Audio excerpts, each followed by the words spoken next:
kelompok 2 datang ke sini untuk bersharing bersama dengan Brother tentang adopsi. Sebelum bersharing, kami izinkan kami untuk memperkenalkan diri kami. Saya Suster Elsa sebagai pengacara pertama, dan saya dan teman-teman saya atau kelompok 2 pada hari ini kami ingin belajar bersama dengan Pak Kaspar tentang adopsi. Untuk itu saya ingin memperkenalkan Pak Kaspar kepada teman-teman kelompok kami juga kepada teman-teman yang lainnya, sehingga nanti dalam pembelajaran kami bisa belajar bersama dan boleh mendengarkan Pater pada hari ini. Untuk itu Pater kami izinkan untuk memperkenalkan diri terlebih dahulu. Baik, terima kasih Suster dan teman-teman. Perkenalkan, nama saya Frater Kaspar Waluhu, OFMK. Saya berasal dari Pulau Nias, Sumatera Utara. Terima kasih, Suster.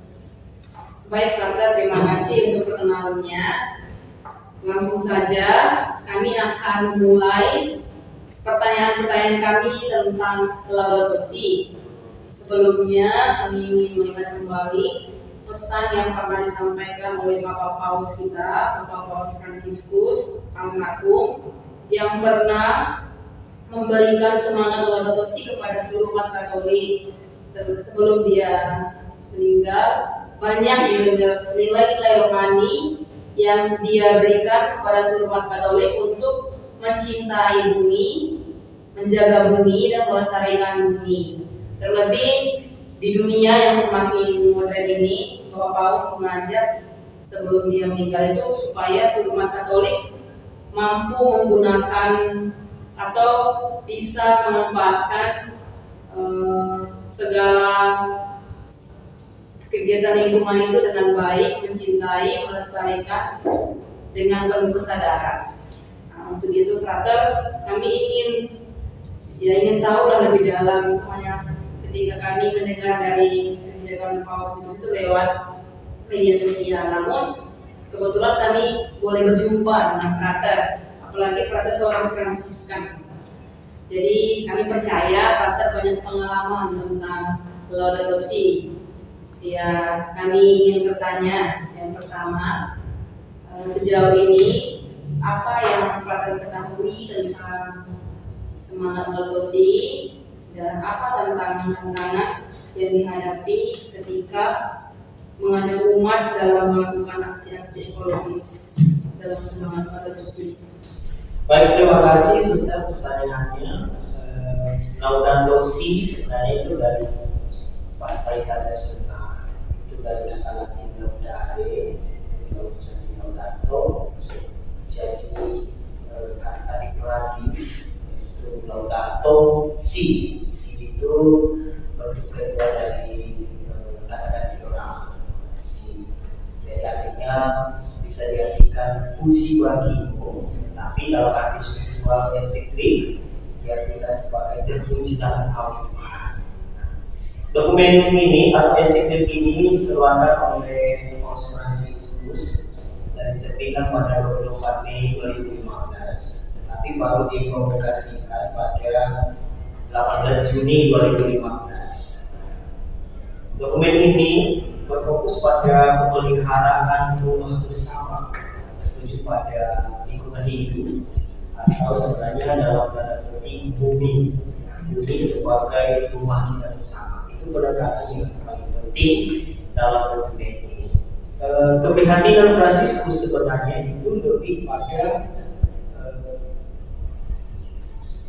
perubahan iklim dan juga pemanasan global, dan juga perhatian terhadap kerusakan lingkungan karena ulah manusia. Ya, gitu ya. Lalu juga disinggung keprihatinan terhadap orang-orang miskin, orang-orang yang tertindas dan melarat, dihubungkan dengan budaya membuang. Itu kalau sama saja kalau misalnya kita menyisakan makanan, itu kita mengambil hak orang miskin, ibaratnya kita membuang sampah sembarangan, berarti kita mengambilkan hak orang miskin. Itu disebut. Lalu Poin penting lain yang disinggung dalam dokumen ensiklik Laudato Si ini yaitu keterpaduan ekologi, lalu keadilan ekologis dan sosial, lalu spiritualitas ekologi juga, dan dialog global, bahwa ensiklik ini tidak hanya dikhususkan untuk umat Katolik, tetapi kepada semua umat manusia yang ada di bumi ini, dengan tujuan supaya memiliki kesadaran bersama untuk merawat dan menjaga bumi ini sebagai rumah kita bersama. Karena kita memang hidup di bumi, ya, semua dari tanpa dibatasi oleh agama, suku, ras, dan sebagainya. Itu yang kita ketahui dulu lebih awal dari dokumen ensiklik Laudato Si. Dan selanjutnya pada tadinya dengan pertanyaan kedua, apakah dengan program rutin yang mendukung pelestarian bumi seperti penanaman sampah, tanam pohon, bersih derajat lingkungan, atau bank sampah? Tadi terlewatkan satu poin dari pertanyaan awal tadi dan saya tambahkan soal tantangan terbesar, ya, tantangan terbesar yang dihadapi ketika mengajak umat atau mengajak siapapun untuk aksi-aksi ekologis. Tantangan terbesar itu sebenarnya sikap sense of belonging itu sangat kurang. Rasa memiliki bersama itu sangat kurang. Lalu membangun motivasi spiritual yang matang, kesadaran akan bahwa itu adalah penting, itu sangat kurang. Tidak semua manusia atau umat memandang kegiatan ekonomis sebagai bagian dari iman. Kadang-kadang manusia di zaman modern ini bahkan karena pengaruh sains, teknologi, bahkan memandang Tuhan sebagai pencipta. Itu adalah sosok yang dibuat kehidupan manusia, katanya. Dan itu adalah keprihatinan Paus Fransiskus dalam dokumen ini. Lalu mengenai program rutin yang kita lakukan berdasarkan pengalaman saya di lingkungan saya, di komunitas di mana saya top dulu atau tinggal sebagai tenaga pastoral, ada beberapa hal. Misalnya kita membuat kegiatan bersama dengan umat yang membersihkan gereja sebelum dan sesudah ibadah, itu misalnya. Lalu aksi menanam pohon pada perayaan-perayaan khusus, misalnya kita sudah lakukan pada bulan Oktober yang lalu, menanam pohon sebagai bentuk perhatian terhadap lahan yang khusus supaya juga tidak erosi, tidak longsor. Itu bentuk perhatian kita pada saat memperingati wafatnya Santo Fransiskus Asisi. Lalu kebiasaan-kebiasaan lain sebenarnya yang menjadi tantangan juga adalah misalnya membuang sampah sembarangan, dan itu kita harus memiliki program rutin untuk mengajak umat atau mengedukasi umat untuk mengelola sampah rumah tangga, memilah sampah mana yang anorganik, mana yang organik yang bisa diolah menjadi kompos, atau misalnya bentuk lain mengolah kulit buah sebagai sarana untuk ekoenzim, sabun, atau bisa juga digunakan untuk membersihkan lantai. Itu saya pikir program rutin yang kita buat, ya. Dan mungkin nanti di pertanyaan selanjutnya masih ada kita lakukan dengan beberapa kelompok kategori juga.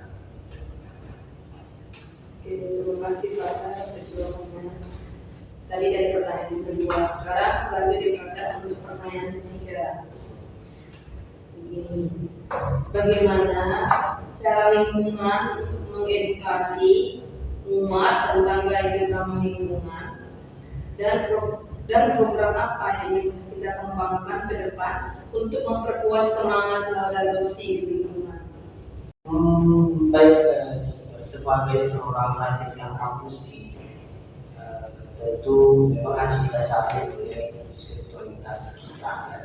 berangkat dari dasar spiritualitas yang kita tekuni. Misalnya kita itu mengedukasi umat melalui pendekatan kontemplatif Franciscan. Misalnya mengajak umat melihat keindahan ciptaan itu dan mensyukuri apa yang ada di sekitar kita. Nah, itu saya tidaklah sederhana. Lalu kemudian kita juga memberi pendidikan ekologis melalui renungan-renungan singkat bukan hanya di luar, tetapi kita setiap kali bertemu umat di lingkungan kita mengedukasi umat untuk itu, bukan hanya khotbah yang berkobar-kobar di mimbar, tetapi dengan gaya hidup juga, dengan mengunjungi umat, dengan keteladanan, kesederhanaan, ya, kita mengajak umat untuk memiliki spirit yang sama dengan kita yang melayani di situ sebagai tenaga pastoral. Ya. Lalu kita juga mengedukasi umat tentang gaya hidup, ya, gaya hidup yang hedonis dan konsumeris.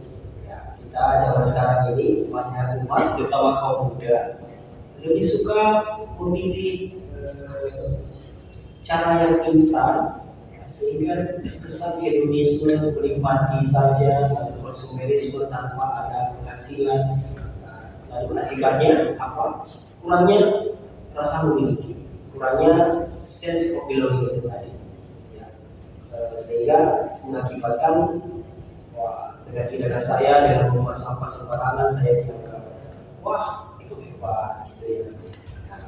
Lalu kita juga mengedukasi umat untuk memilah-milah sampah rumah tangga tadi ya. Itu saja melalui tindakan-tindakan katekese, renungan singkat dan keteladanan setiap hari kita mengedukasi umat bahwa kita memiliki kepedulian terhadap lingkungan sekitar kita dan kita mensyukuri apa yang ada di sekitar kita, baik itu tumbuhan, hewan peliharaan dan juga sebenarnya tanda-tanda alam. Tanda-tanda alam kita syukuri kalau ada hujan, kita syukuri kalau panas, dan kita jangan berburuk kita. Lalu kita juga sebenarnya mengajak umat untuk tidak mengonsumsi misalnya daging anjing, ya, daging peliharaan, apalagi yang paling dekat dengan kita, terutama anjing ya, karena itu adalah sahabat kita, sahabat paling dekat dengan manusia yang setia. Kecuali mungkin daging lain ya itu juga sebagai kebutuhan kita sebagai manusia, dan kalau itu juga nikmat daging babi misalnya ayam itu bisa kita konsumsi. Ya, kita hanya mengedukasi umat untuk tidak memakan daging anjing, kucing juga termasuk karena itu sangat dekat dengan kita sebagai manusia. Karena saking memang kita adalah manusia bisa memelihara, bisa juga sebagai penghancur. Itu saja. Ya, Pak, terima kasih. Terima sangat masuk dengan pertanyaan yang kami berikan. Dan pertanyaan yang terakhir, Father, dukungan apa yang kita utamakan, yang kita butuhkan dari paroki agar kegiatan ekologis bisa berjalan lebih efektif, dan harapan apa yang kita ingin berikan untuk menjaga bumi, terlebih di tengah-tengah zaman modern yang semakin canggih. Harapan kita sebenarnya paroki itu memberi ruang bagi seluruh elemen kategori dari anak sampai lansia pun diberi kesempatan, diberi ruang, diberi edukasi untuk memberi hati kepada kepentingan ekologis. Nah, misalnya paroki dengan tenaga pastoral itu berkolaborasi dengan kategori A. Saya sekali-kali ya diajak untuk mencintai alam, misalnya membersihkan halaman di paroki, di sekolah, atau lingkungan kecilnya di rumah sendiri. Misalnya di pembinaan sekolah itu diajak anak-anak itu mencintai lingkungannya. Lalu kepada kelompok kategori OMK, ya itu bisa diajak lebih jauh lagi. Misalnya tadi mengajak menanam pohon atau membersihkan sungai yang kotor, selokan-selokan yang kotor, ya itu bisa diajak mereka. Tetapi dalam tanda petik kita juga harus ikut turun untuk itu. Ya, kita sebagai tenaga pastoral, bagi kami yang pernah kita buat, ada saja yang mengatakan tetapi tidak berbuat. Jadi kita itu mengedukasi umat, tetapi kita juga terlibat dalam tindakan-tindakan itu. Itu saya pikir. Jadi Pak Oli menyediakan ruang itu lebih baik. Begitu juga dengan wanita Katolik, para lansia, para muda, dan semua elemen masyarakat umum yang bukan Katolik. Ya, kita menanamkan nilai-nilai supaya mencintai alam, mencintai lingkungan yang baik, dan tujuannya memang bukan berhubungan dengan politik, tetapi kita memiliki kampanye kecil tentang mengurangi kerusakan lingkungan karena sampah atau karena perbuatan-perbuatan kita manusia yang merugikan satu sama lain, merusak lingkungan. Itu saya selesai. Terima kasih Father, jawabannya sungguh memperkuat kami, terlebih dalam pertanyaan tersebut mengenai semangat adopsi. Untuk menyambung sedikit lagi Father, dari pertanyaan keempat itu, saya bertanya kepada Father, menurut Father, bagaimana hubungan antara iman Katolik dan kewajiban menjaga lingkungan? Saya pikir hubungan iman sebenarnya tidak bisa diperdebatkan ya. Dimana kita Katolik memberi perhatian khusus terhadap lingkungan hidup, dan ensiklik itu termasuk semangat iman kita. Ya. Selain kitab suci dan tradisi, magisterium adalah semangat iman kita.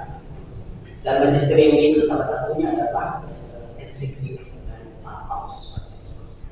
Maka kalau dikatakan apa hubungannya dengan iman, ya ajaran Paus itulah iman kita, ajaran Paus itulah tindakan kita sebagai umat Katolik. Gitu. Dan saya pikir ajaran-ajaran seperti itu memang bersifat universal, karena memang kita tidak bisa menyangka bahwa kita tidak berada di bumi. Tapi kita sebagai manusia itu merasa sebagai penguasa atau puncak segala sesuatu yang bisa berbuat hal-hal yang baik, hal-hal yang buruk di bumi ini. Misalnya tindakan-tindakan kita tadi, kita bisa saja mengubah atau mendatangkan gunung menjadi suatu dataran, atau menimbul laut misalnya. Kita bisa saja berbuat begitu demikian. Manusia adalah subjek di sini, tetapi selalu saja kita hubungkan dengan iman kita sebagai orang Katolik. Kita memiliki perhatian khusus terhadap lingkungan hidup. Dan itu kita imani karena magisterium adalah sumber iman kita juga. Berarti hubungannya itu lewat magisterium.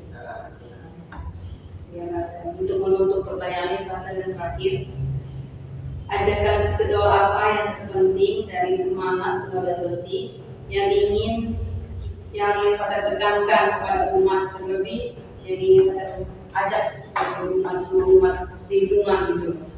Adakah ajakan spiritual yang bisa menggerakkan hati mereka untuk ya mencintai bumi, menjaga bumi, memanfaatkan hasil bumi?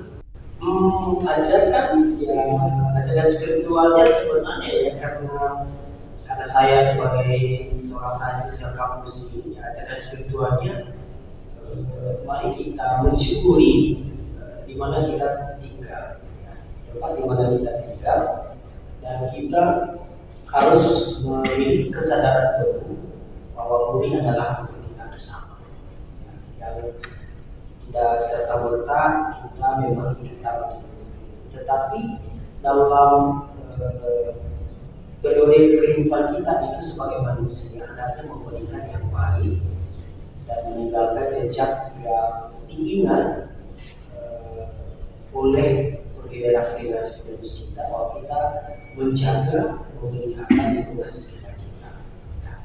Lalu kita juga memang mensyukuri di mana kita berada, terutama dalam hidup sederhana, hidup baik, bukan hanya dalam lingkungan kita, tetapi menembus batas-batas iman, batas-batas agama, batas-batas ras, suku, ya, dengan artinya kita memiliki persoalan universal yang bisa kita ajak untuk itu, memberi perhatian khusus untuk merawat bumi bersama. Terima kasih Brother untuk jawaban-jawaban yang Brother berikan kepada kami. Banyak pertanyaannya. Ya. Semoga dalam pertanyaan yang kami berikan itu juga boleh menginspirasi kami semua, terlebih kami yang masih berjuang untuk mencintai bumi, menjaga bumi. Apalagi zaman sekarang ini kan generasi Z itu kan banyak unsur tidak mau tahu tuh, cuek aja lah gitu. Jadi unsur untuk sikap untuk memiliki itu kurang ya katanya. Jujur saja, saya juga kadang sebagai seorang suster juga kadang dalam hidup, ya kadang kami dalam hidup bersama juga suster ya. Mungkin ada sifat-sifat itu tidak rasa ingin memiliki. Tanaman ini kan, contohnya tanaman ini kan kering ya. Jadi saya juga kadang nggak mengira gitu. Jadi kadang karena ego diri atau mungkin karena malas jadi sehingga bunga yang kering itu tidak disiram gitu. Contohnya gitu. Hal kecil yang saya alami itu di biara itu kadang kalau di kapel itu mendekor bunga di kapel. Melihat bunga yang kering, cuek aja, penting fokus berbuah, padahal tidak baik ya. Saya sempat ditegur, suster saya malah maju langsung untuk menyiram. Jadi saya langsung suster saya menyiram bunga tersebut. Dan itu saya masih belajar untuk peduli dengan bunga itu memang dari hal kecil. Sedangkan ya untuk menyiram aja masih susah. Jadi ini untuk Laudato-Si ya, brother ya. Laudato-Si ini semua sangat apa ya, penuh dengan kesadaran sih untuk mencintai bumi itu. Memang dikatakan bahasa Inggris itu kan itu kesadaran untuk memiliki kesadaran itu menurut saya sangat tersentuh karena apa? Memang manusia itu punya kelemahan juga ya, punya kelemahan kelemahan dia tidak sadar bahwa dia masih kurang untuk memiliki, masih kurang dalam diri. Dia cenderung ego yang dimiliki. Juga kata semoga lewat sharing ini tentang Laudato-Si kami dan teman-teman nanti boleh menjelaskan ke teman-teman tentang semangat Laudato-Si yang sempat dikeluarkan oleh almarhum Bapak Paus Fransiskus yang sebagaimana Anda katakan itu sudah berdiri sejak Fransiskus Asisi. Bapak sampai dengan Sulit dan sudah ada. Istilah Laudato-Si itu memang diadopsi dari Kidung Matahari dari Fransiskus Asisi. Tapi Laudato-Si kan baru terbit 2015. Baik Frater, karena ketersediaan Frater dengan kesempatan waktu yang diberikan kepada kami sehingga kami tahu ternyata Laudato-Si itu seperti ini. Tadi kan sudah mengenal secara ya setidaknya tahu lah mengerti untuk pelaksanaannya mungkin masih ya berjuang ya proses. Apalagi kami yang masih muda-muda ini, semua orang muda di generasi Z yang semakin canggih ini ya untuk meningkatkan semangat Laudato-Si ini terlebih lingkungan memang dibutuhkan untuk kesadaran ya, kesadaran untuk memberi rasa ingin memiliki itu yang harus ditingkatkan dulu dalam diri sendiri. Untuk itu kami mohon maaf jika dalam perkataan kami, dalam kami, perbuatan kami membuat Frater memang kami, teman-teman yang ada yang belum datang, yang mungkin karena ada kegiatan apa, cuma enggak kontak kami. Ya mungkin sibuk ya atau ya kemarin kan saya sempat datang, tapi kan memahami mereka. Terima kasih Frater untuk waktunya. Sama-sama. Terima kasih.